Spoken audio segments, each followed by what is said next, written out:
అమెరికాలోని కొంతమంది శాస్త్రవేత్తలు ఒక కొత్త రంగు చూసేశారట. ఈ రంగు ఏ మనిషి కళ్ళకు ఇప్పటివరకు కనిపించలేదట. ఇక పనితీరు కూడా అద్భుతంగా ఉందట. కళ్ళలో ఉండే కొన్ని ప్రత్యేక సెల్స్ కి లేజర్ లైట్ పంపించి వాటిని ఒక్కొక్కటిగా స్టిమ్యులేట్ చేశారు. ఇవే మనం రంగులు గుర్తుపట్టే సెల్స్. నీలం, ఎరుపు, ఆకుపచ్చలా 3 రకాలుగా ఉంటాయి. కానీ ఈ ఎక్స్పెరిమెంట్లో వాళ్ళు కేవలం ఒకే సెల్ని స్టిమ్యులేట్ చేశారు.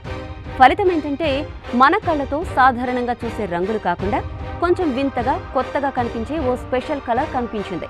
దీని పేరు ఓలో. దీన్ని చూసిన వారంతా ఇది బ్లూ గ్రీన్ కలిసినట్టుంది, కానీ అసలు అర్థం చెప్పడం మాత్రం కష్టమంటున్నారు. ఎందుకంటే మన మానిటర్స్లో గానీ ఫోన్లో గానీ దీన్ని చూపించలేరు. ఇది మన మెదడులో ప్రత్యక్షంగా పుట్టే కలర్. ఇలా 5గురికి మాత్రమే కనిపించింది. ఇంకో ప్రొఫెసర్ ఏమో ఇది నిజంగా కొత్త రంగు కాదు, సాధారణంగా మన కళ్ళకే కనిపించదని అంటున్నాడు. అయినా ఈ ప్రయోగం వింతగానే ఉంది.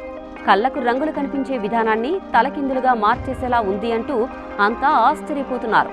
ఇలా ఓ స్పెషల్ కలర్ ప్రపంచంలో తొలిసారి కనిపించింది. ఇది నిజంగానే కొత్త రంగా లేక మన మెదడు ఆడిన మాయ అనేది ఇంకా రివ్యూలోనే ఉంది.